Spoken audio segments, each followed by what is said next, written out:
Hello, Nicole here with Glam for Events. If you're watching this either on my YouTube channel or my Patreon, this is a free resource for you and your friends and family, anybody that you know that you'd like to refer. Now, I will say this right off the bat, as a beauty professional of 17 years, I like to appreciate my clients and anybody that refers somebody that has not worked with me before gets 20% back in referral credit for service and or product. So I just always put that out there. That is an option. If you are not local to me, we'll obviously work something out. That'll be amazing.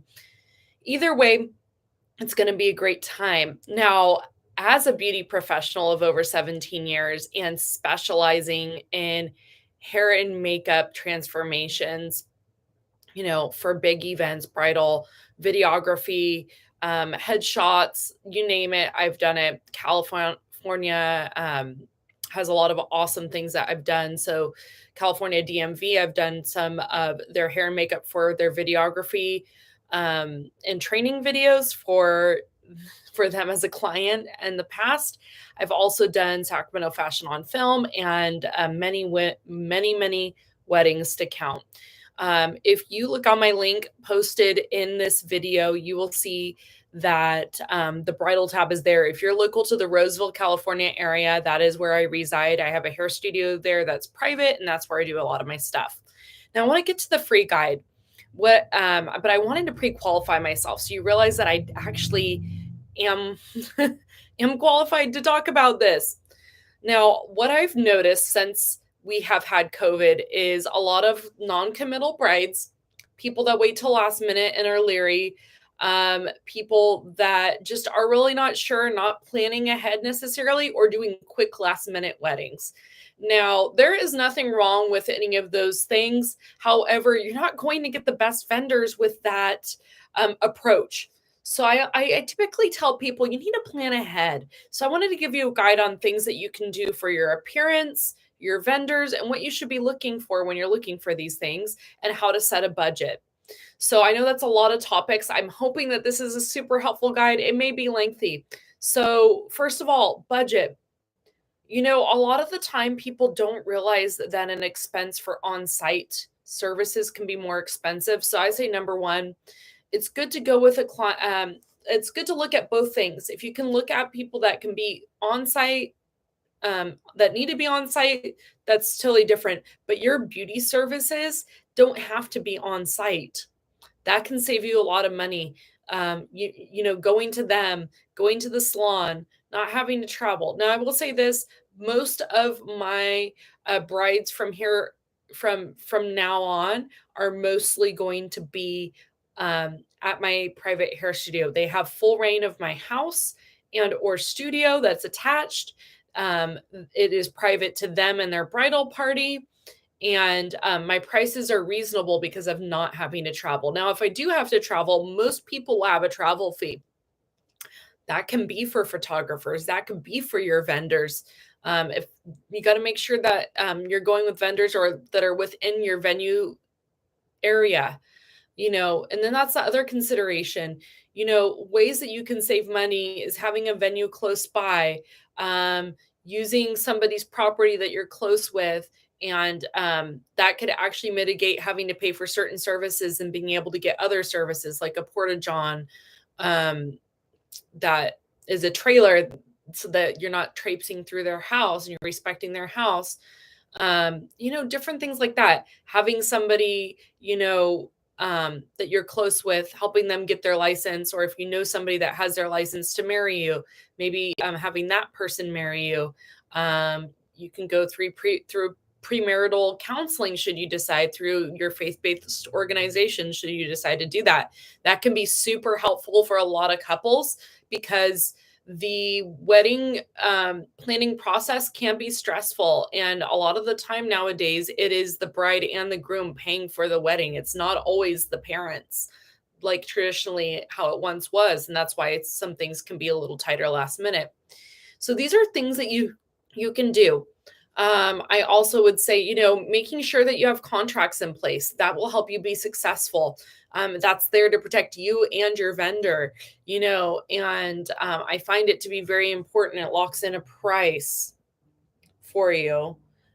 So I think that is super important for you to consider when you're looking to, you know, get into marriage. If you're looking to plan a wedding, having those contracts are important, and they do, signing those contracts and having a deposit down to hold your date is going to be huge. For me personally, if I do not have a deposit for my clients, I do not hold the date. Um, and I do not clear my schedule without a deposit. So sometimes I do have a situation where I will clear my schedule for a client if they give me a deposit, and I will make sure that I'm able to be there. Now, if I'm clearing my schedule, that means I'm not seeing anybody else that day other than you and your bridal party. I am putting my full time energy, passion, everything into that. And that's what a lot of these people, why they ask for a deposit, is to make sure that you are going to have them there, that you are going to be a woman or man of your word when it comes to holding and booking said appointment, because we're saying no to a whole bunch of other clients to make sure you get the best service that day. So having a contract and a deposit to me is huge. Planning ahead is huge, if at all possible. Now, I know sometimes it is more casual. You're just doing a justice of the peace. You want something simple, and more affordable. If that's the case, I say don't spare any expense at pictures. The other things you can kind of minimize down. Maybe um, you know, get makeup lessons from a local makeup artist and bring your products that you want to use on your wedding day, and they can teach you. Maybe your hairstylist can teach you how to style your hair in a way that you feel is acceptable, and you can learn how that way. Maybe you do pay for your hair and makeup, but you don't do full glamour. Maybe you do everyday hair and makeup, and then you just jazz it up with a really nice, cool lipstick, okay? And beautiful accessories. There are ways to make this overall thing more affordable. Now, the other way to make it more affordable is having and placing a budget. Your dress shouldn't be more than 10% of your budget. Yes, your dress is one of the most important things. The areas I think that are of the utmost importance is your dress, your outfits for you and your future husband, getting those planned out. Um, you want to start planning about a year to 6 to 9 months in advance if you really are having a bigger, more traditional wedding. So, a dress, your outfits for the day, your photographer, and your hair and makeup. To me, those three things are the most important. Some form of your appearance. Now, some people are just very basic everyday people. They don't really do much in the way of beauty, and that's fine. You still want your hair to look good. Sometimes I recommend even just getting a really good professional service the week of your wedding, um, or even a shampoo, blow dry style the day of or the day before your wedding.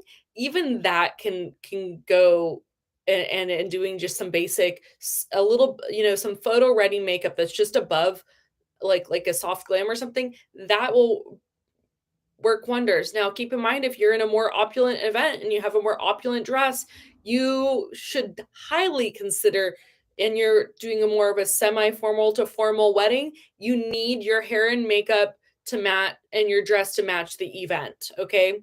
So you're going to be doing more of a formal wedding. Now, with that being said, it can cost more. Some people will do extensions, some people will change their color, the color of their hair to match what they want to look like for their wedding day.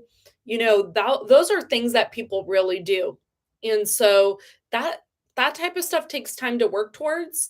And although you can get things like extensions, shortly before, or have some clip-ins put into your hair the day of, that still takes preparation for you to find the proper match, have them colored or treated how they need to be colored or treated, have them either installed, see if they feel good in your head. Like, especially the clip-ins are very uncomfortable, so you have to ask yourself, okay, now you use clip-ins for my day of, maybe I should do a trial with these clip-ins that I paid for and see if it's something I even want to entertain having in my head. Is it uncomfortable? Is it causing headaches? that's a huge deal. Now, the day of, so this is stuff that you want to deal with as far as getting the dress and your venue. That should be a year in advance, sending out invites for save the dates at the 9-month mark. Then the 6-month mark, you should be booking your talent, if not sooner. Booking your talent anywhere from a year to 6 months in advance is ideal. 3 months can sometimes be doable, but I will tell you this, it makes it very sticky and difficult, because if you do a trial, or you're talking with this person and you decide you don't really care for them, it doesn't give you enough time to go look for another person. Or if something changes in their life, you want to be able to, course correct that, because God forbid that happens. I always say be over prepared rather than under prepared. Does that happen very often? No, um, it doesn't. Have I had someone that wasn't a good fit? Yes. One time I had somebody that was not a good fit, and I recommended that they go and find somebody else that would, fit and suit their needs more. Um, I honestly think that they probably called off their wedding, but that's neither here nor there. You know, some people just are not ready. So make sure you're ready, okay?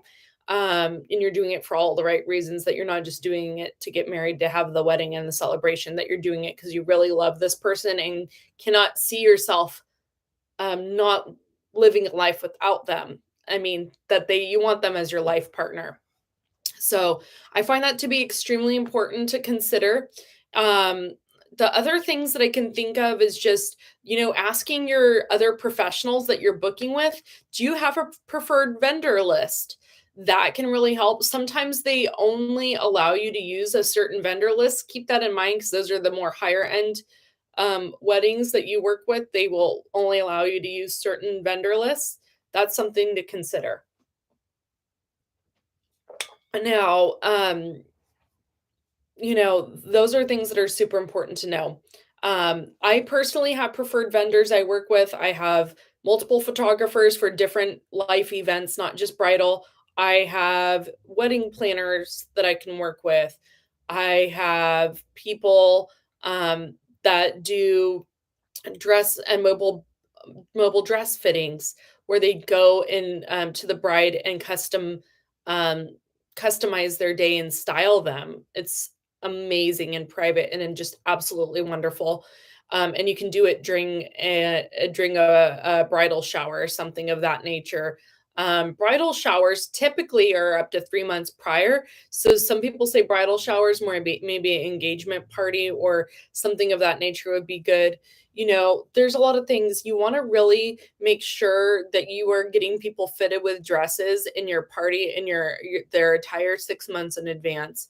Men, sometimes they can get away with a little bit later, but sometimes there's limited stock for rentals for some people that decide to do rentals rather than owning. And you want to make sure that you have your bridal party together a year to 9 months prior. Now, if they're not financially able to do it, that's a total understanding. But what I recommend as a bride is that you share with everybody the pricing of said beauty professional before signing a contract and locking them into a service that they may or may not be able to afford.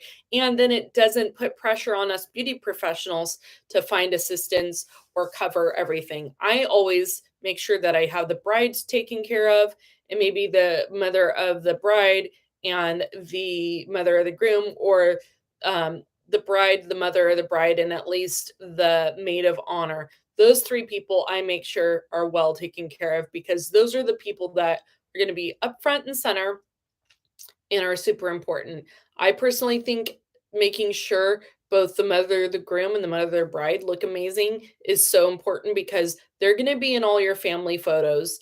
They are going to be closely honored, and you want to honor the women that created life for you and your husband, or you and your spouse. I can't even imagine not allowing an inclusivity in that way, unless they're just not present for whatever reason. So those are just some things. I hope you find them to be helpful. My bridal tab is in, and link is in um, the description of everything. You're welcome to check that out. If you have any questions at all, you can go to the contact me page and write me if you're local to the Roseville, California area. If I have an advance notice and availability, there is a slight possibility of travel, but honestly, I find that me staying stationary and staying exactly where I'm at, staying put and staying exactly where I'm at saves you money, saves me energy, and I'm able to do a heck of a lot more in my own environment. So, from my experience of the past 17 years, I would say that's been fabulous. Do I have individual people for events coming in? Absolutely. Do I think it's a great thing? Yeah, I love it. You know, I will do what is needed to be done to make things happen. So I hope you all have a great day. Take good care of yourselves and really take into consideration what you want to look at.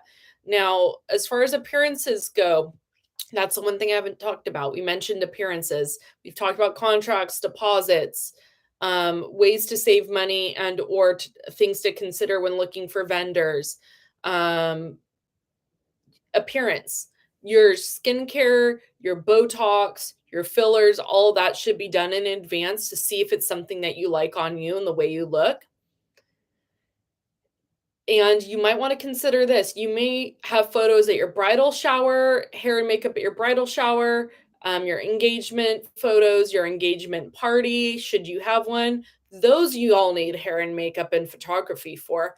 At the minimum, your engagement announcement and photo and your wedding, you're going to need that. And you may decide to pre book somebody around your anniversary to do 1 year anniversary photos. Something I'm seeing a lot of now, something you should consider. You can always book that out 3, 6, 9 months, a year in advance. And your beauty professional and your photographer probably already has something special for you. And I think that's really great. So I really hope this helps. You take good care of yourselves and, just really make sure that you um, put these plans in place. Have a great one.